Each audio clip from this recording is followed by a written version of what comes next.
এতিয়া ক'ত যাব ওলাইছে আপুনি? ট্ৰেক্টৰ মিটিং, গাড়ী চলাবা ট্ৰেক্টৰ।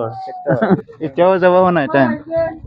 যাব হ'ব, মানুহখিনি আহি পোৱা নাই, আহিব, আহি আছে, গৈ আছে, আমিও যাম। ক'ত হ'ব জেগাটো? উদালগুৰি ডায়মণ্ড মিছন হয়। ফিল্ড। আৰু বাইক কেইটা যে এখন লৈছে যে একজনৰ? যিমান আছে সিমানখিনি যাব লাগে সকলোৱে। সেইটোৱে আৰু ন। ৰেলী আছে নেকি? ৰিলি আছে, হয়। UPPL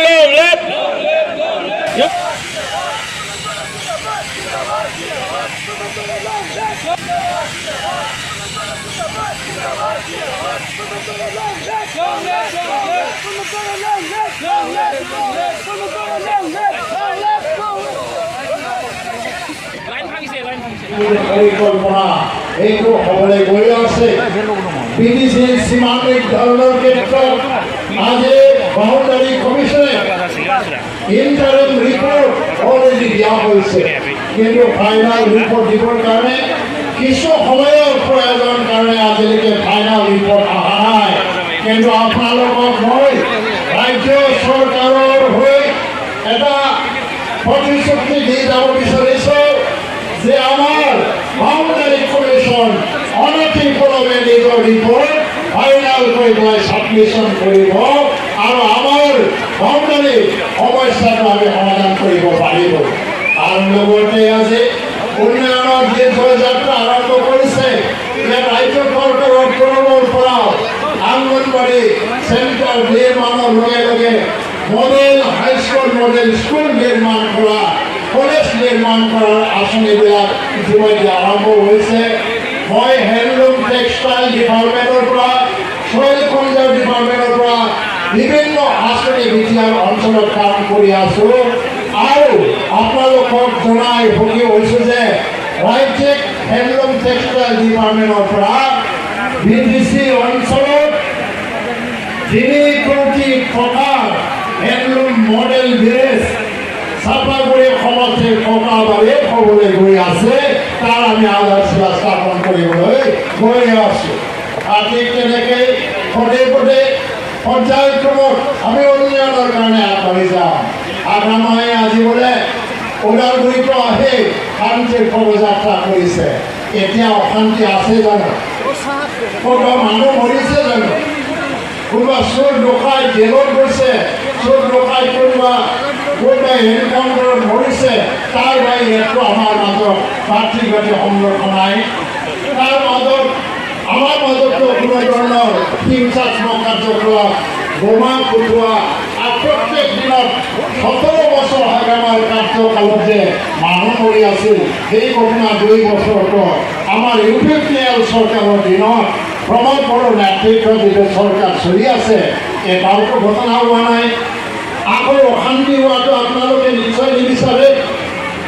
আমি শান্তি বিচাৰোঁ, হয়নে নহয়? হয়। এই শান্তি কিমান দিনলৈকে আমি বিচাৰোঁ? অনন্ত কালৰ কাৰণে, কোনোদিন অশান্তি যাতে নাহে। 17 বছৰ যি ব্যক্তিয়ে শান্তি স্থাপন কৰিব পৰা নাছিল, এই মানুহজনে আজি শান্তি বিৰাজ কৰাৰ সময়ত শান্তিৰ পদযাত্ৰা কৰিছে। প্ৰমোদ বড়ো ডাঙৰীয়া শ্ৰীৰামপুৰত চিণ্ডিকেট চলাই গৈ আছে আৰু আমাৰ বিভিন্ন ধৰণৰ অভিযোগ চলি আছে, কিন্তু গোটেই অসমত চিণ্ডিকেট নাই। ডক্টৰ হিমন্ত বিশ্ব শৰ্মাৰ নেতৃত্বত চিণ্ডিকেট ৰাজ আজি খতম হৈ গ'ল, শ্ৰীৰামপুৰতো নাই। চিণ্ডিকেট যদি আছিলে UPPLৰ শাসনকালত আছিল, UPPLৰ শাসনকালত চিণ্ডিকেট আছিল, হয়তো তেওঁলোকেও চিণ্ডিকেটৰ লগত জড়িত আছিল। সেইকাৰণে শ্ৰীৰামপুৰতে চিণ্ডিকেট আছে, তাক তেওঁলোকে জানে, আমি কিন্তু নাজানো শ্ৰীৰামপুৰত চিণ্ডিকেট চলি আছে নে নাই, আমি নাজানো। আৰু আমাৰ দিনতো আমি চলিবলৈ নিদিওঁ। ৰাইজ 1.5 বছৰত আমি আঁচনি যুগুতাই সময় গ'ল।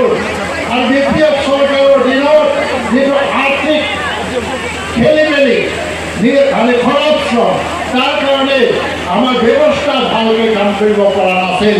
তাক ঠিক কৰিবলৈ গৈ আমাৰ হাতত যিখিনি সময় আছিলে 1.5-2 বছৰ, সেইটো হ'ল কিন্তু মই আজি আপোনালোকক ক'ব বিচাৰিছোঁ, মই ৰাজ্য চৰকাৰৰ এজন মন্ত্ৰী হিচাপে ময়ো গম পাওঁ এতিয়া কেন্দ্ৰ চৰকাৰৰ পৰা আমাৰ আৰ্থিক পেকেজ, ফাইনেন্সিয়েল পেকেজ BTRত সোমাবলৈ আৰম্ভ হৈছে। ৰাজ্য চৰকাৰৰ পৰা ৰাজ্যৰ ফাণ্ড পুঁজিবিলাক BTR অঞ্চলত সোমাবলৈ আৰম্ভ কৰিছে। এতিয়া BTC চৰকাৰে প্ৰতিটো অঞ্চলতে উন্নয়নৰ কাম কৰাৰ কাৰণে তেওঁলোকে আৰম্ভ কৰিব আৰু উন্নয়নৰ প্ৰকৃত ৰূপ আপোনালোকে দেখিবলৈ পাব। তো আমাৰ মাজত কোনো ধৰণৰ অশান্তি হ'ব নালাগে। জাতি জনগোষ্ঠীৰ মাজত ভাতৃত্ববোধ সদায় থাকিব লাগে। বড়ো আদিবাসী, বড়ো মুছলমান, বড়ো বেংগলী, বড়ো গোৰ্খা, বড়ো অসমীয়া, বড়ো ৰাজবংশী সূত্ৰধৰ সকলো জনগোষ্ঠীৰ মাজত ভাই ভাই সম্পৰ্ক ৰাখি পেলাই এই BTCখনক আমি ভাৰতবৰ্ষৰ ভিতৰতে অন্যতম উন্নত এটা অঞ্চল হিচাপে নিৰ্মাণ কৰাৰ সংকল্প লৈ আমি আহিছোঁ। তেতিয়া আপোনালোকে পিছুৱাই থাকিব নালাগে। 2024 চনত BTRৰ যিটো নিৰ্বাচন হ'ব, সেই নিৰ্বাচন আমাৰেই হ'ব, অন্য দলৰ হ'বই নোৱাৰে।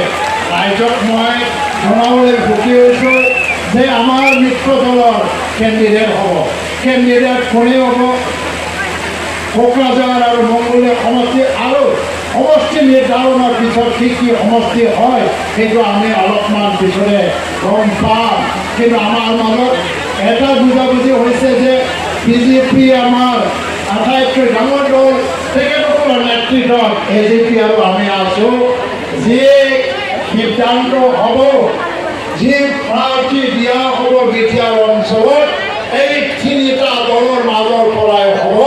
আৰু BTR অঞ্চলৰ UPPL যিহেতু প্ৰধান দল, আমি আমাৰ দাবী ৰাখি আছোঁ আৰু আমি আশাবাদী UPPL দলৰ পৰাই কেণ্ডিডেট দি পেলাই আমি জয়ী হ'ব পাৰিম।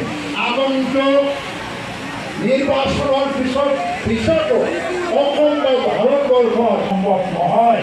আৰু এইটো সফল কৰি তুলিব লাগিলে দিনে ৰাতি আপোনালোকে চবেই নিস্বাৰ্থভাৱে আমাক যাতে সহায় কৰি যায়, সেইটোকে মই অনুৰোধ জনাই মোৰ বক্তব্য মই ইয়াতে সামৰিছোঁ। ধন্যবাদ। UPPL জিন্দাবাদ।